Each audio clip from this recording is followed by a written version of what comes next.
Right now, as I'm very into the universe, the solar system is so humongous big, right? Playoffs? Don't talk about playoffs. You kidding me? Playoffs? I just hope we can win a game. We talking about practice. Not a game. We talking about practice.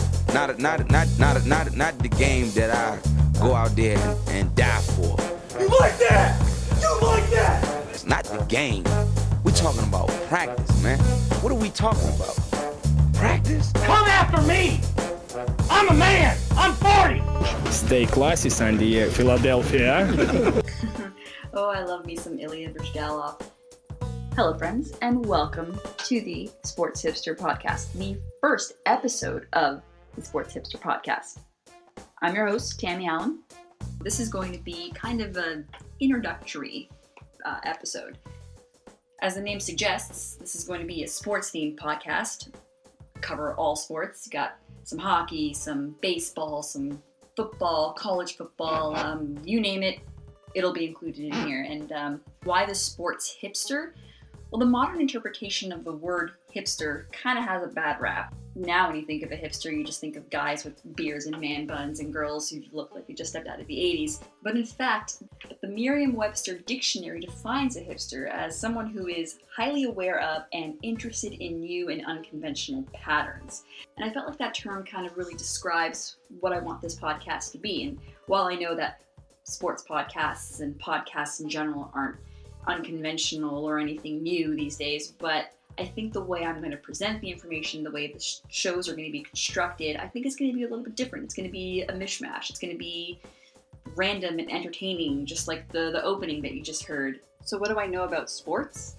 Well, I've worked for Sportsnet out of Toronto. I've worked for the Brampton Beast of the ECHL. I've done some work with MLSE. I've worked for sports marketing firms. So rest assured you'll be getting someone who knows what they're talking about.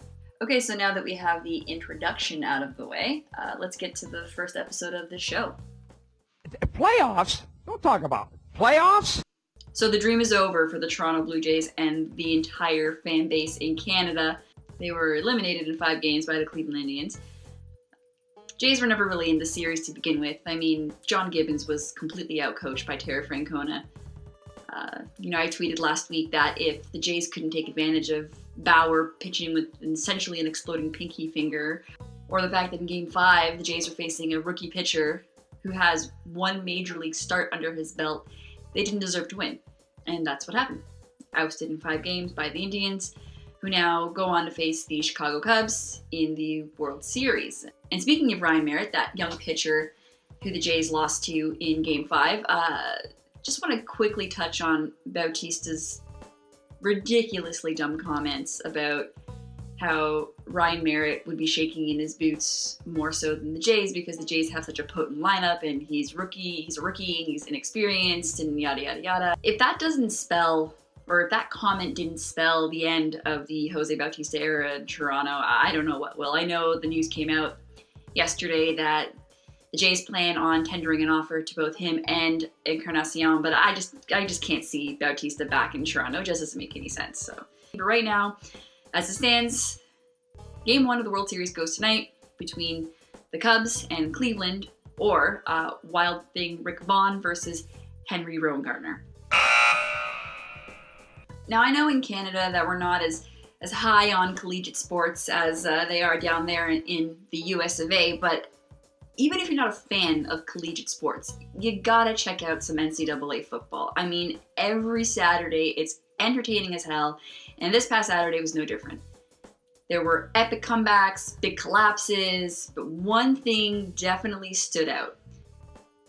Not only did star running back Leonard Fournette break LSU's single-game rushing record, finishing with 284 yards total on Saturday, he also doled out one of the most insane hits I've ever seen in college football. I mean, seriously, Google Leonard Fournette hits Deontay Anderson.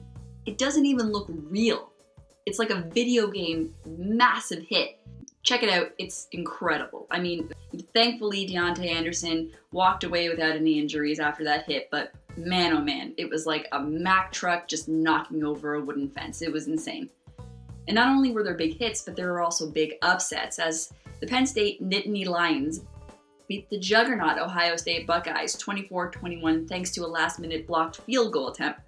To put that into perspective for hockey fans, that'd be like the Oilers dynasty from the 80s losing to the current roster of Oilers. Of course, Connor McDavid notwithstanding. Seriously, check out some NCAA football. It's usually on TSN. At least the early games are. Every Saturday, you will not be disappointed. Moving on to a little NHL talk. The 2016-17 NHL season is still way too new to begin any kind of real analysis. I mean, in my opinion, it takes at least 10 games to get somewhat decent grasp of how things are going to trend. However, if you head over to theforecheck.com, that's then 4 check.com. A few weeks back, I made a list of some of the must-see games heading into the season, and at the risk of tooting my own horn, I think I've been pretty spot on so far. The first game I mentioned was the Leafs season opener and the debut of first overall pick Auston Matthews, and what happens? Kid scores 4 goals, puts on a clinic. The next game I mentioned was the Leafs home opener against Boston, which of course also happened to be the night that the Leafs finally retired the jerseys of some former greats like Dave Keon and Doug Gilmour, not to mention Mitch Marner getting his first NHL goal, and the Leafs beat the Bruins 4-1. Now the third game on that list was the Jets-Leafs game that took place on October 19th. This game of course featured the first 2 overall picks from this year's draft, Auston Matthews, as I mentioned before, and Patrik Laine, and what happened? Just an overtime thriller in which Patrik Laine scored a hat trick, not to mention the OT winner for the Jets. No biggie. Now, the fourth game I mentioned on the list wasn't exactly a barn burner or super exciting, but it was the rematch between the Sharks and the Pens, who of course battled for Lord Stanley this past summer. Other than the third period comeback by the Pens and Joe Thornton's glorious beard, it wasn't really all that amazing. I mean, I'll take a mulligan on that game. Probably would have been a lot more exciting if Crosby had been healthy, but not my fault, he was diagnosed with yet another concussion at the start of the season. Now this brings us to our first story of the week. Now since this podcast will feature a lot of hockey talk, I figure I'll start there. Now the topic that I want to start with as it pertains to the NHL is the loser point and why it's bad for the game. Ever since they introduced the loser point into the NHL, I've always thought it was kind of stupid, to be honest. I didn't really give it a whole lot of thought. And then it occurred to me again when I read this past weekend that Mike Babcock's goal for this season, in a nutshell, is for the Leafs to get 6 points every 5 games. So if you do the math, that's winning 3 out of every 5 games. Keyword, winning. So that means winning 3 games in regulation and getting a full 2 points every 5 games played. Now, in their first 5 games, the Leafs have 5 points. But they only have 1 actual win. The remaining 3 points have come from OT and shootout losses. Now, one of the biggest problems with the loser point is how it impacts playoff seedings and determining who makes it in and who doesn't, especially for that last playoff spot in each division, which is the 8th playoff spot. Now, last season, the Boston Bruins didn't exactly have a great season, but really turned it on at the end and finished in 9th place in the Eastern Conference. And they missed out on the final playoff spot. The Detroit Red Wings locked up that spot with 93 points on the season, the same amount of points as the Boston Bruins, even though the Bruins had 1 more win than the Red Wings. So what was the tiebreaker? You guessed it, that loser point. The Red Wings finished the season with 41 wins and 93 points. The Boston Bruins finished the season with 42 wins and 93 points. Because the Red Wings were able to gain an extra 11 loser points to Boston's 9 loser points, that means they got into the playoffs and the Bruins didn't, even though the Bruins had 42 wins on the season and Detroit had 41. Does that make any sense? Since the loser point was introduced, there have been many sports writers who said the point system in hockey needs to change, but not by eliminating that loser point. Instead, they think the league should introduce a 3-2-1-0 system. Now that means that teams get 3 points for a regulation win, 2 for an OT or shootout win, 1 for a shootout or OT loss, and 0 for a regulation loss. Now, proponents of this system Their main argument is that this would eliminate teams intentionally gunning for OT because they would be possibly dropping 2 points instead of just 1. But that still doesn't solve the issue of rewarding the losing team. Out of all 4 major sports leagues in North America, the NHL is the only league that rewards losing. In baseball, teams don't get a half game for losing in extra innings, and in football, teams don't get rewarded for playing 60 minutes and losing in OT. So why does the NHL give a point to teams that lose in overtime or a shootout? Now, one of the main goals of the NHL for the past little bit has been trying to grow the game and market the game in the US. So the league, along with Gary Bettman and the Players Association, come up with things like the shootout and the loser point. And they say that it creates things like parity in the league and drums up some sort of intrigue and entertainment within the game. But really all it's doing is watering down a product that's largely ignored outside of Canada.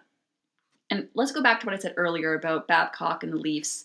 And this is not to pick on them, because I actually like what they're doing for the most part, and I'm a huge Austin Matthews fan. But like I said, in 5 games, the Leafs have 1 win.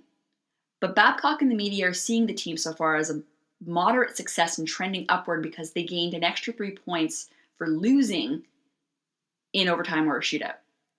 I mean, that's the standard that the NHL is setting. You didn't win. You blew a 2-goal lead late in the 3rd period again. But hey, you tried. So here's a point.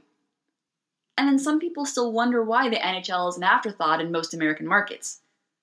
Just get rid of the loser point. A win is a win, a loss is a loss.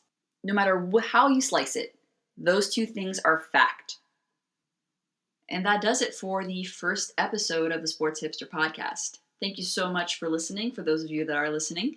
Appreciate it very much. As I mentioned at the top of the show, this is going to be sort of a progression and an evolution, and I'm actually really excited for where we could go with this and what this podcast will grow into. And so I'll be back next week with a brand new episode next Tuesday.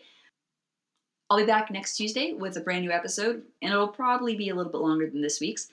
But feel free to check out my website. That's the4check.com. So that's and then the number 4check.com. I'm also on Twitter and Facebook at the4check. You guys can tell me what you liked, what you didn't like, how annoying my voice sounds, whatever you like. You just shoot me an email, and I'll get back to you as soon as I can. Now, actually, before I go, I want to play something for you guys. I'm going to play a voicemail that I got from my mom last week, that I got during the Jays Cleveland Game 5. It pretty much epitomizes just how passionate my mother gets about sports. Just have a listen. Hi, Cam. It's Mom. I'm on my way to Tanya's. I'd rather be with someone with a lot of pages or something. Okay? Bye. Lena Amaral, never change.